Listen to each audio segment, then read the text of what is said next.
Direto da redação.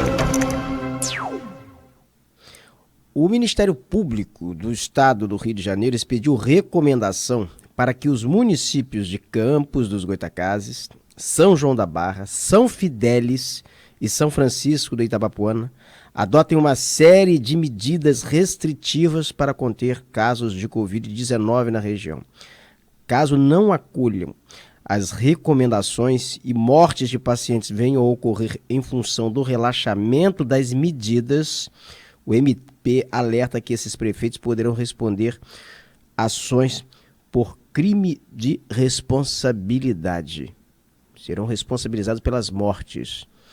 Daqui a pouquinho até eu quero conversar com o João Gabriel, repórter, que está aí já na ativa. Nós vamos chamar nesse primeiro bloco para comentar essa medida que o Ministério Público está recomendando. Porque o que está acontecendo em muitas cidades onde as medidas foram relaxadas, onde prefeitos determinaram ou autorizaram a volta do ensino presencial em escolas particulares, em escolas públicas, o que se viu foi um aumento da incidência de Covid-19 em alunos, em professores, e as medidas também de relaxamento no convívio social no dia a dia permitiu também a volta assim muito mais intensa da Covid-19, com lotação de UTIs, situações que têm obrigado muitas prefeituras agora a adotarem medidas mais restritivas, com imposição de barreiras sanitárias para restringir a entrada de pessoas nas cidades. É o que está acontecendo nesse momento, por exemplo, em Macaé, o que está acontecendo em Rio das Ostras, o que está acontecendo em Casimiro de Abreu. Em Rio das Ostras, o cemitério tem dificuldade já de fazer esse sepultamento. E o Ministério Público interpreta o seguinte, que a flexibilização ela contribuiu para uma retomada da Covid-19, que tem aí, que eclodiu na situação que estamos vivenciando atualmente. E você, nesse momento que está trafegando aí pela rodovia Amaral Peixoto, se você está saindo de Rio das Ostras, está saindo da região dos Lagos, se prepare, porque ao chegar ali na altura do Parque de Tubos, você vai se defrontar com um engarrafamento ali quilométrico, porque a barreira sanitária de Macaé vai estar monitorando. Só está entrando na cidade de Macaé. Atenção, você também que está aí pela BR-101 trafegando para a cidade. Quem está portando ali alguma comprovação de que trabalha na cidade ou de que mora na cidade, de que tem alguma relação profissional ou residencial com a cidade. Então, do contrário, você não vai conseguir entrar na cidade de Macaé. Em Rio das Ostras e Casimiro de Abreu, embora haja uma barreira sanitária, não sei como estão sendo adotados os critérios. Não sabemos ainda. Não há muita transparência nesse critério, não. Mas é possível também que pessoas que não tenham comprovação de residência e que não tenham comprovação de que atuem nessas duas cidades, que elas tenham dificuldades de entrar nessas duas cidades. Em São João da Barra, a prefeita Carla Machado também começou já a adotar barreiras sanitárias, a cidade também está em lockdown. São João da Barra é a cidade portuária, é onde está localizado o Porto do Açu. Eu já estou com o João Gabriel na linha? Então tá, daqui a pouquinho a gente vai falar com o João Gabriel. Enquanto isso, a prefeitura de Cambuci, no noroeste do estado do Rio de Janeiro, mandou embora professores. Promoveu um concurso público em 2019, antes da pandemia, convocou os professores para assumir a função no início do ano passado, também antes da eclosão da pandemia no Brasil. Muitos professores largaram o emprego, optaram pelo serviço público. Ao longo do ano passado, trabalharam, receberam salário e agora, no final de dezembro, a prefeitura ela impediu, não comunicou, não fez uma comunicação prévia, mandou um WhatsApp pedindo que os professores ficassem em casa. Muita gente achou até que fosse em função da pandemia, em dezembro agora de 2020. E resultado, mas aquilo dali era uma demissão.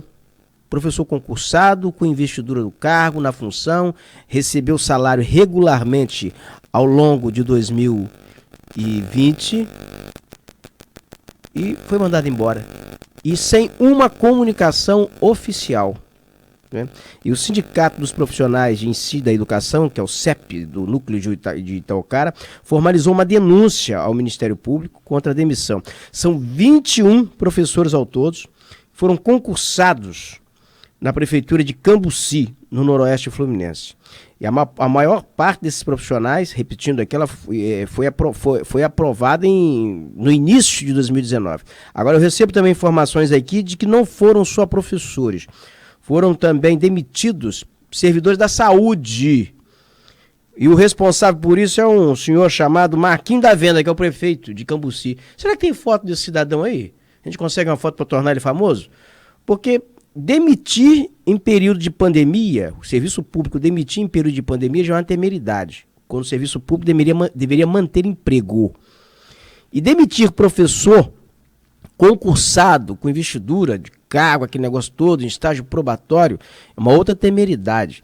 E a alegação da prefeitura teria sido o seguinte, de que, não precisa, de que Cambuci, o concurso é irregular, e de que Cambuci não precisa de professor. Isso no Brasil é um ponto fora da curva, porque talvez seja a única cidade, ou seria a única cidade no Brasil que não precisa de professor. Eu duvido muito. Então, é uma iniciativa, é um ato de governo completamente irregular. E travestido, e também ainda... Ô, Júlio, eu pedi aqui uma foto. Não, pode deixar a foto, eu pedi uma foto eu saber quem é essa pessoa, porque eu pedi a foto do prefeito de Cambuci e você me traz a foto do mordomo do Conde Drácula. É quem? Esse... Ah, é o prefeito? Perdão, Júlio, não sabia. Perdão, eu não sabia. Torna esse cidadão famoso aqui, porque quem está acompanhando na tela, ele é uma figura que me assusta, mas vamos acompanhar aqui na tela, na sua tela aí, na plataforma aí do Portal Viu, você que está acompanhando no YouTube, está acompanhando também no Facebook, está aí a foto do prefeito que fez essa gracinha, que demitiu essas pessoas, demitiu 21 profissionais da educação, sem contar o pessoal da saúde. E o ato dele, do senhor Marquinhos da Venda, ele não é mais do PSB, ele é do Solidariedade agora. Isso aí ele foi candidato a vereador, né? Agora ele se tornou... Já é... Ah, tá. Já tinha ali uma... Tudo bem. Mas aí o ato do prefeito, ele foi completamente assim, pintado de má fé. Para não falar... Ou melhor, foi um ato de má fé mesmo. Por quê? Ele demitiu, ele não comunicou oficialmente, não mandou um documento, mandou o pessoal ficar em casa. E esse pessoal ia ficar em casa... não estava assinando ponto, não tinha nenhuma relação, e sendo orientado a ficar em casa, o que ia acontecer? A prefeitura depois ia alegar justa causa, ia demitir, teria condições, teria elemento para alegar justa causa, e nem pagar a indenização esse pessoal. Olha que maldade em plena pandemia. Tem gente que não tem coração, tem gente que não tem prudência, tem gente que não tem um monte de coisa, mas sobretudo não tem o menor senso. Gestor público precisa ter sensatez, precisa ter senso de justiça e não pode ser trambiqueiro. Porque mandar alguém ficar em casa, depois de um ano de trabalho, pagando, não emitiu um documento, e o pessoal só sentiu na pele quando suspendeu o pagamento. Aí procurou os sindicatos profissionais de ensino. Eu daqui a pouco, Júlio, eu vou conversar com uma diretora do CEP. Eu vou botar no ar uma diretora do CEP daqui a pouco, porque isso aqui não pode, sabe? Imprensa não pode se calar diante disso. Imprensa não pode se calar diante desse tipo de atitude de gestor público. O cargo é passageiro, é gestor público, é funcionário, é agente público. João Gabriel Leite Fernandes, repórter, já está na linha do Portal Viu. Bom dia, João. Bom dia, Roberto, bom dia, ouvintes do programa Direto da Redação. João Gabriel, essa recomendação do Ministério Público aos prefeitos aí de 4 ou 5 cidades é uma recomendação dura. Diz o seguinte: prefeito que não adotar medida restritiva e morrer gente durante a pandemia, ou melhor, houver ainda a situação se agravar e morrer gente, ele será responsabilizado pelas mortes decorrentes da Covid-19, né? Roberto, assim como aconteceu nas cidades do Noroeste Fluminense, ontem o Ministério Público elaborou uma recomendação para as cidades do Norte. Essas 4 cidades, Campos, São Fidélis, São Francisco, Tabapuã e São João da Barra. São as cidades que fazem aqui limítrofes com Campos, que é a cidade de referência na regulação de pacientes de Covid-19. Essa reunião, então, ela já ocorreu no Noroeste. O Ministério Público de Tutela Coletiva do Noroeste reuniu ali o pessoal do município de Itapiruna, Varriçai, Porciúncula, onde Itapiruna é referência para essas cidades, fez a mesma recomendação. Aí ontem, então, o Ministério Público de Tutela Coletiva de Campos, as 3 tutelas, né? Primeira tutela coletiva, segunda e terceira, eles reuniram os prefeitos dessas cidades e fizeram também a mesma recomendação. Não é isso? Isso, essa notícia foi até adiantada aqui ontem pelo prefeito Vladimir Garotinho, que ele teria, depois da entrevista que ele concedeu ao Portal Viu, ele teria uma reunião com o Ministério Público virtualmente, e logo depois a gente teve acesso a esse documento. Nas medidas, Roberto, muitas delas já estão valendo nos municípios, né? São toque de recolher, suspensão de aulas presenciais.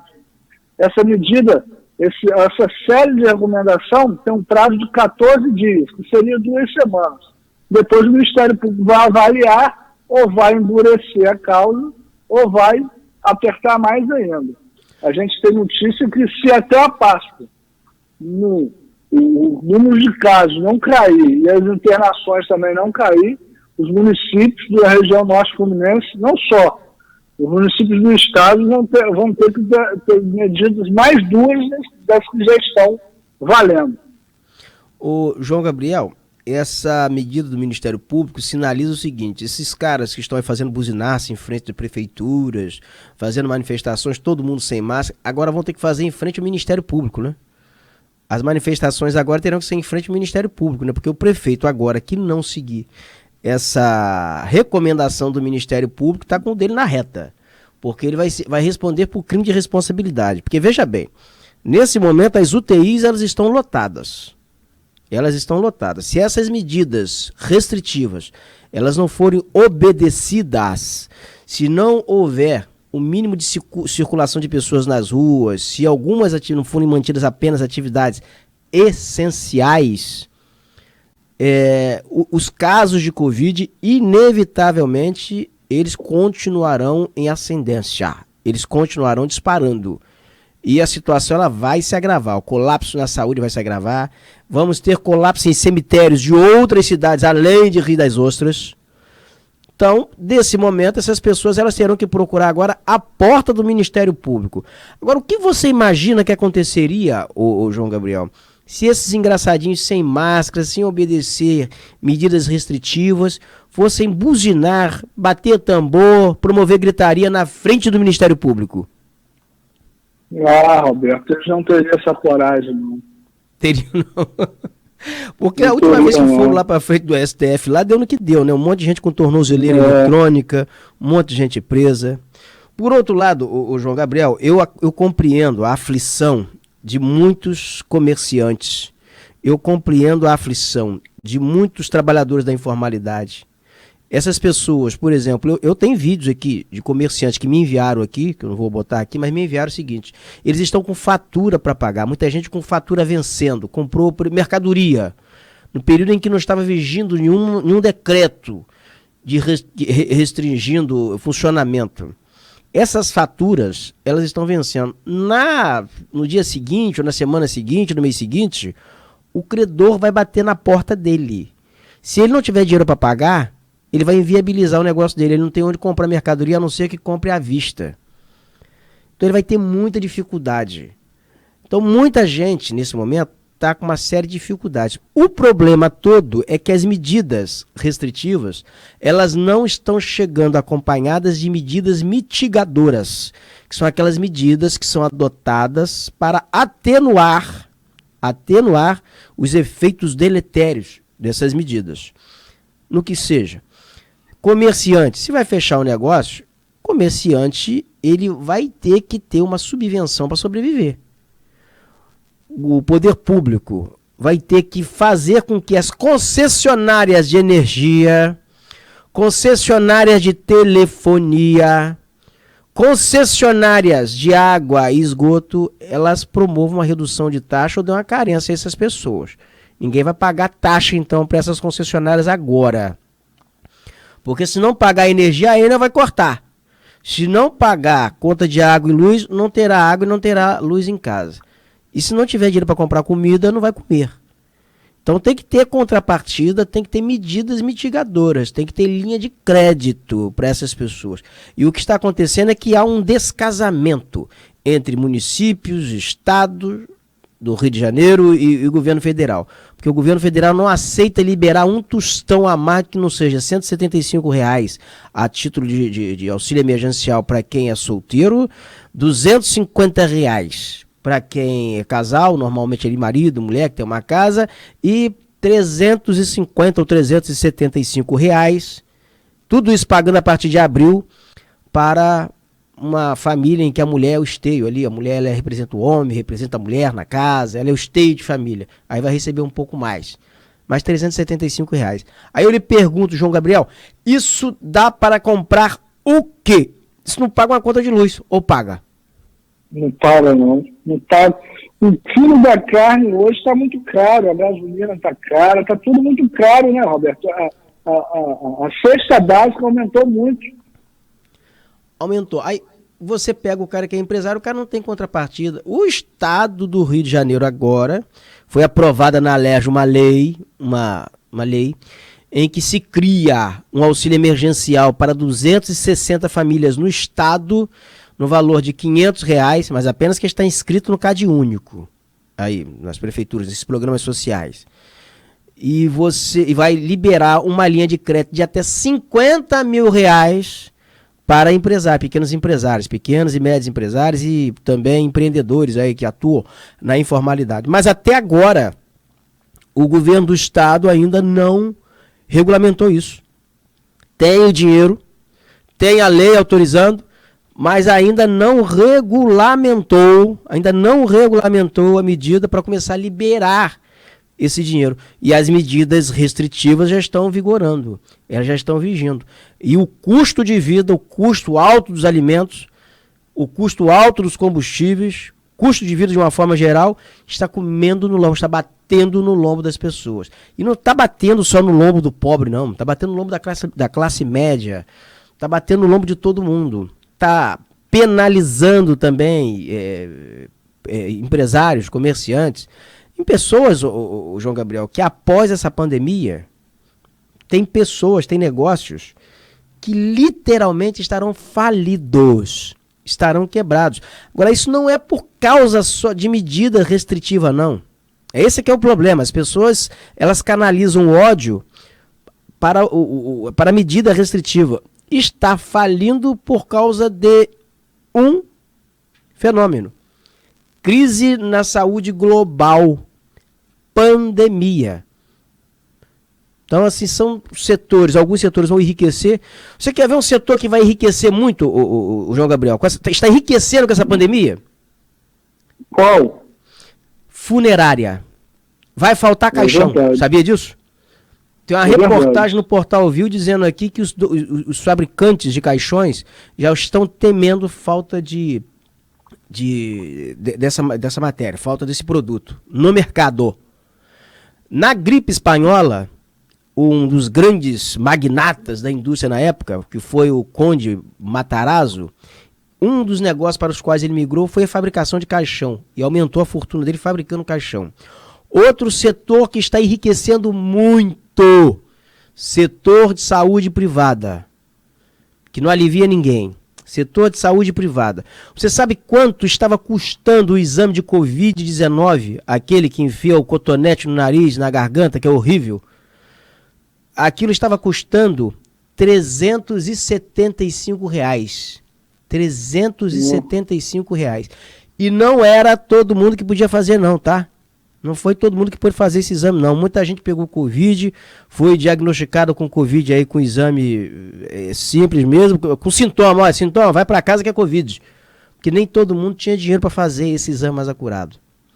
Então, R$ 375, você acha que todo brasileiro tem dinheiro para pagar um exame desse, o João Gabriel? Tem não tem não. Exato, então, assim, muita gente tem um núcleo A que grande ganhou maioria dinheiro não e tem, tem um né? núcleo que faliu.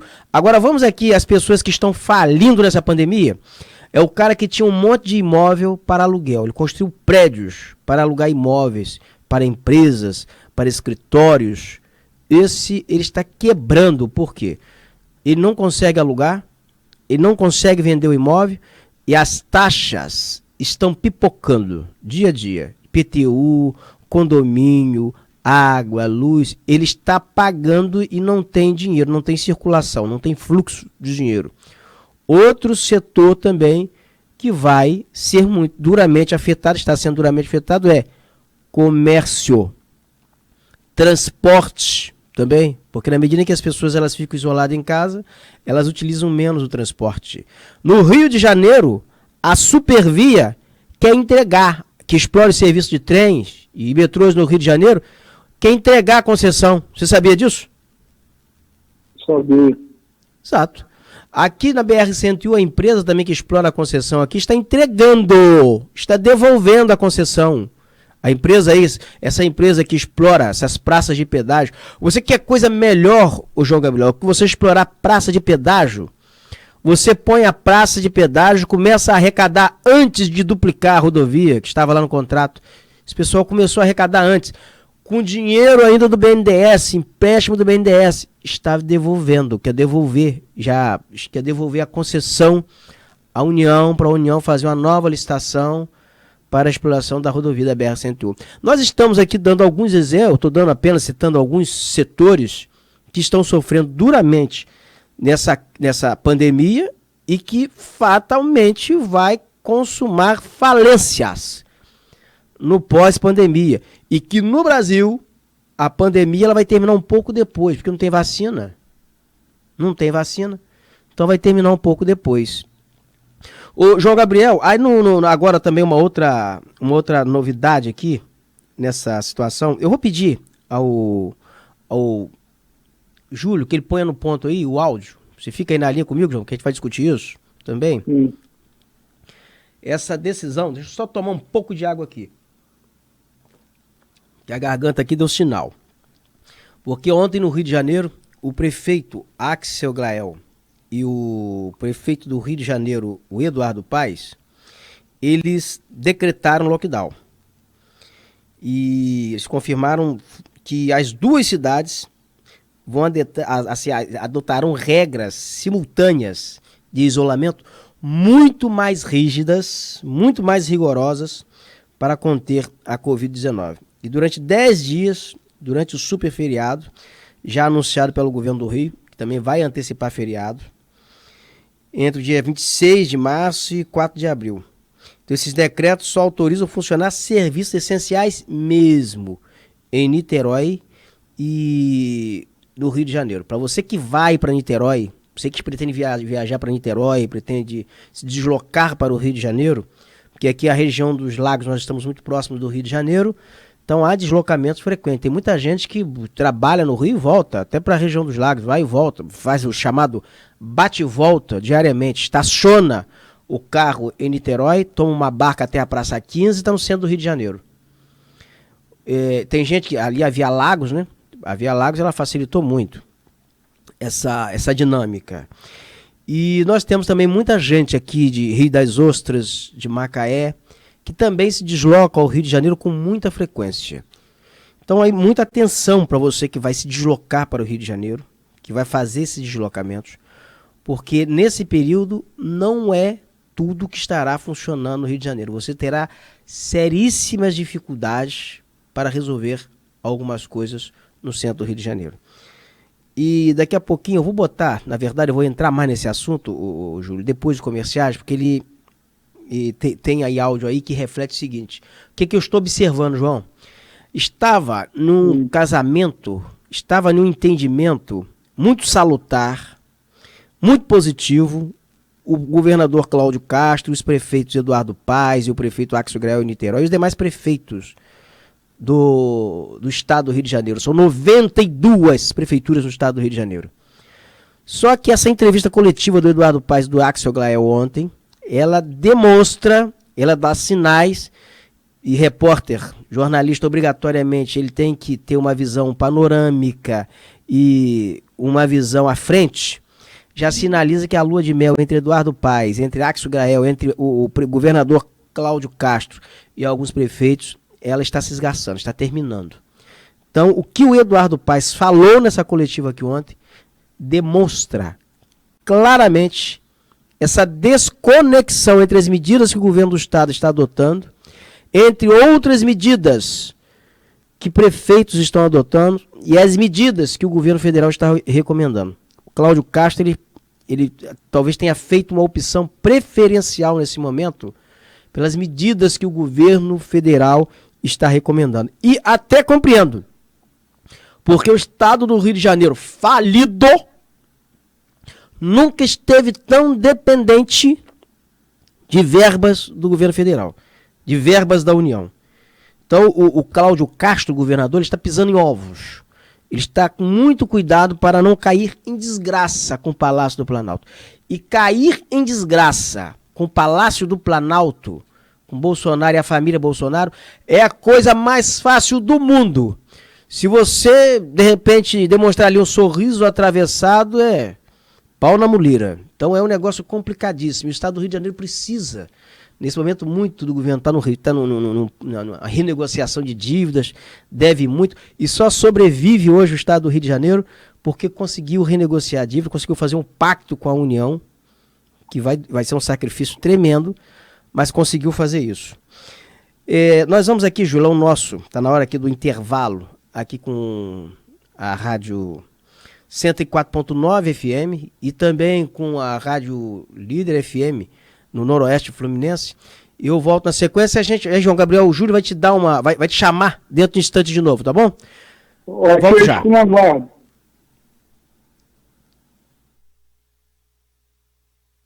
Ouviu o mundo na palma da mão. Viu.